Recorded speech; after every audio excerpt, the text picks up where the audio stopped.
গ্রামের প্রান্তে একটি পুরনো পরিত্যক্ত বাড়ি ছিল। লোকজন বলতো সেখানে বহু বছর আগে এক মহিলাকে খুন করা হয়েছিল। তারপর থেকে নাকি বাড়িটিতে কেউ গেলে আর ফিরে আসে না। রাত তখন ৩টা বাজে। গ্রামের দুই বন্ধু সাহস করে বাড়িটির ভেতরে ঢুকল।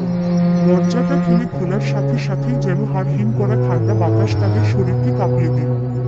চারপাশে অন্ধকার, শুধু টিমটিম করে জ্বলছিল একটি কেরোসিন বাতি, অথচ কেউ সেটি জ্বালিয়েছে বলে মনে হলো না। ভেতরে ঢুকতেই হঠাৎ তারা শুনল মহিলার গোঙানির শব্দ।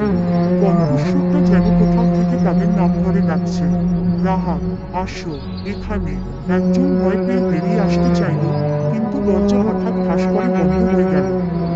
বাইরে থেকে খোলার কোনো উপায় নেই। হঠাৎ দেয়ালের কোনায় কালো ছায়া নড়তে শুরু করল।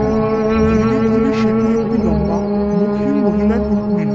তার মাথার চুল ছড়িয়ে ছিল মাটির নিচ পর্যন্ত, আর চোখের জায়গায় ছিল শুধু ফাঁকা গর্ত।